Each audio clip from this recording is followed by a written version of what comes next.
Hello, children. Our today's topic is what makes India a federal country. What is the meaning of federal? Federal means when federal is a structure of government when power is divided between central, state and its constituent units. Hindi में इसे कहते हैं संघीय सरकार।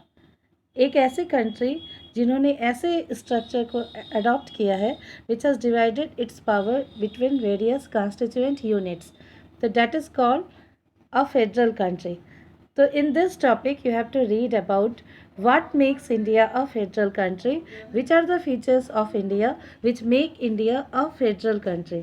First feature of India which make it a federal country is its division into its threefold distribution of legislative powers between union and state governments. It means power is divided between union and state government. How power is divided? So we can see here we are having three lists in the form of union list, state list and concurrent list. Union list, state list and concurrent list.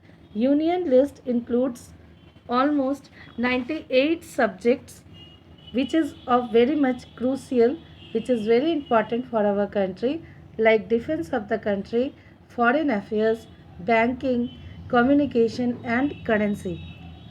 You can see here that these are very important. For example, defense, army, navy, air force, these are very important. These cannot be under the control of a state. In the same way, foreign affairs, how will be our relation with the other countries, that is also dealt by our country. Banking is also very important, क्योंकि अगर banks central के under में नहीं होगी तो ऐसे में हमारा जो पैसा है जो कि बैंक में जमा है that will be in risk. Communication means कि different types of post telegraph, they are also under us. Post offices and different types of communication, they are also under us. And last one is currency. अगर सारे states अगर अपना currency print करने लगेंगे तो हमारा condition Mohammad बिन तुगलक के समय जैसा हो जाएगा, यानी कि fake notes will circulate and in that case our currency will lose importance. तो due to this those subjects which are of utmost important, these are under the union list. It means who can make laws in it? So only the union government alone can make laws on the subjects which are in the union list. Now after the union list comes the state list. What are the state list? So some power is also given to the states. It means there are many subjects which are under state list. And how many subjects are in the state list? So presently, earlier it was 66, but presently 59 subjects are under state list, in which police, trade, commerce, agriculture, irrigation, these are under state list. It means कि state government can make laws on the subjects mentioned in the state list. जैसे हमारे यहाँ जितने भी police है these are under state list, या trade है, हम लोग जो व्यापार करते हैं these are also under state list. Commerce, this is also a type of trade, so that is also under state list. So it means agriculture, irrigation, so these all are under state list. All types of accountancy, that is called commerce, is under state list. But e-commerce is not in state list, only commerce is in state list. So it means those subjects which are under state are called state list, and state can make laws in it. It means subjects which are in union list, only union can make laws in it, and subject which are related with state list, only the state can make laws in it. So this is the second way by which power is divided. Now third one is concurrent list. Concurrent list is presently having 52 subjects in concurrent list. What is concurrent list? In which both the center and the state is having autonomy to make laws, and in this education is very important. Education, forest, trade unions, marriage, adoption, succession, these all are under concurrent list. Now you can see presently we are going through coronavirus. The health comes in which list? So presently there is a lot of voices coming that health should be under concurrent list, but presently it is in state list. So it means there are some subjects in which only union government can make laws. There are some subjects on which state government can make laws, and there are subjects on which both central and state can make laws. So it means our constitution was finally completed in 1950, and at that time these topics were present. But there are other subjects also which are quite new. For example, presently we are going through hacking, or it means कि we are having cyber crime, yeah, we are dealing with e-commerce.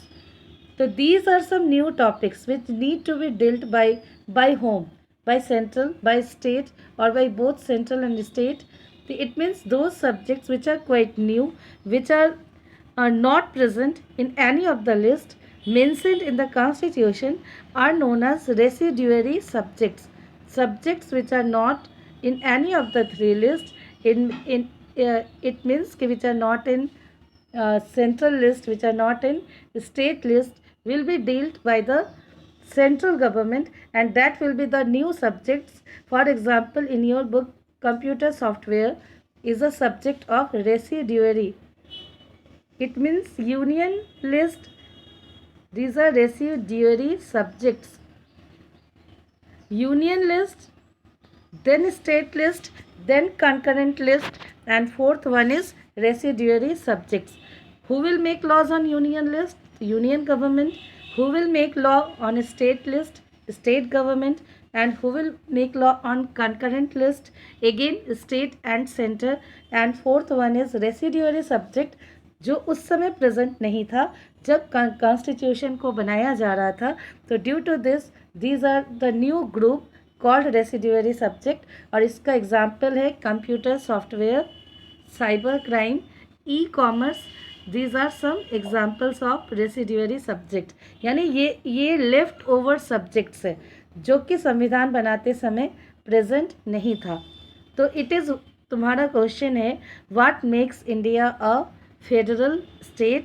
तो first point is कि power is divided in the form of union list, state list and concurrent list, and those subjects which are left, these are included in the residuary subjects. So this is a way which reflect that our structure is federal. So now we will not discuss these topics because this topic is related with special status which is given to Jammu and Kashmir. We will come in another topic because presently Jammu and Kashmir is not having any special status. Due to this we will not discuss about it. So now come in the next topic. Second point in our federal structure is that there are some states which are having special status, and there are some territories which are not special. They are called union territories. They are having very little power. These are under union which are enjoy very little power. These are areas which are too small to become an independent state. So these presently we are having almost 9 union territories: Andaman and Nicobar, Chandigarh, Dadar and Nagar Haveli, Tavan and Diu, Delhi, Jammu and Kashmir, Lakshadweep, Ladakh, Puducherry. These territories are union territories. So why they are made union territories? So one reason is that they are too small to become an independent state. So due to this they are called union territories. And the other reason is that due to their location, due to their cultural distinctiveness, या due to their strategic importance. जैसे दिल्ली को अगर ले तो वो India का capital है, तो और दिल्ली में लार्ज स्केल माइग्रेशन भी होता है. तो in order to run its administration properly it is made a union territory. लेकिन दिल्ली को अपना एक असेंबली भी दिया गया. In the same way Puducherry, Dadra Nagar Haveli, Daman and Diu, they are culturally different.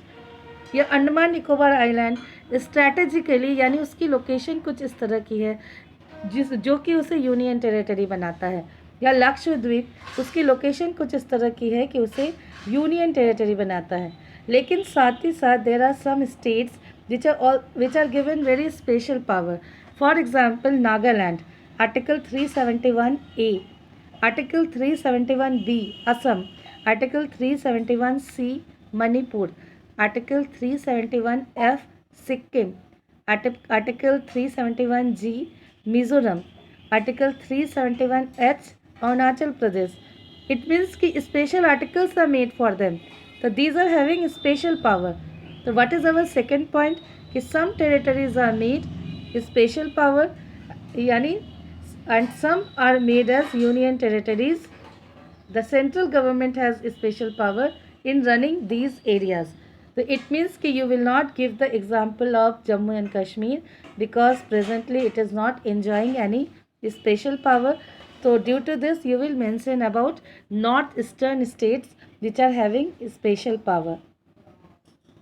Now one more thing is कि whenever any change is made तो it is not very easy to make change. तो ये भी एक फेडरल स्ट्रक्चर को ही शो करता है. अगर सेंट्रल गवर्नमेंट इजीली कोई भी चेंज लेकर के आ जाए तो इट मीन्स कि हमारा फेडरल स्ट्रक्चर नहीं है. लेकिन सेंट्रल गवर्नमेंट अगर किसी चेंज को लाना चाहते हैं तो इसके लिए सेंट्रल गवर्नमेंट को नीड यानी first of all they need to present that change in the form of a bill, जो कि तुम लोग पहले से जानते हो. पहले एक बिल प्रेजेंट करना होगा, फिर जो है उस बिल को पास करना होगा by both houses of parliament with at least 2/3 majority, and then it has to be ratified by the legislature of half of the total states. It means कि पहले तो लोकसभा राज्यसभा से with 2/3 majority it will be passed and then it will be ratified by the legislatures of at least half of the total states. It means the process need to be passed by the state legislature and union legislature both. तो this is a complicated process. एक तरफ कहा गया कि हम लोग change ला सकते हैं, लेकिन चेंज लाना सिर्फ सेंट्रल के हाथ में नहीं है. It will be change by both the central and the state. So this is also a type of federal structure of our country. Now the last one is our judiciary, which is very important. In many cases we see that judiciary plays very important role. For example, when GST was introduced, yani goods and service tax, when it was introduced, so at that time states had lots of confusion. They thought that their area of revenue will be taken by the central. Finally there were lots and lots of discussions, different committees were made, and all the proposals which state put forward that were read properly, and finally a solution came, and that solution is division of GST into 3 types of taxes. It means कि GST तो introduce किया गया but it was in 3 types. सबसे पहले first type came that is SGST, state GST.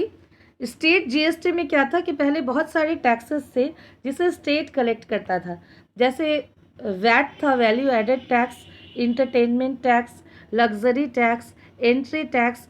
All these taxes will be merged with SGST, यानी ये सारे tax मिल करके एक टैक्स हो जाएंगे जिसे state goods and service tax कहा गया. उसके बाद आया CGST यानी central goods and service tax. इसमें सेंट्रल को कुछ अलग अलग तरह के टैक्सेस थे. ये वैसे GST को इसलिए लाया गया क्योंकि टैक्स की चोरी, जिसे टैक्स इवेशन हम लोग कहते हैं, इट मीन्स टैक्स की चोरी, ये इंडिया में बहुत ज़्यादा होता था. और सरकार जो है वो ये देखते थे कि taxes are paid but we are not getting that tax. तो due to this, in order to remove this tax evasion, GST was introduced.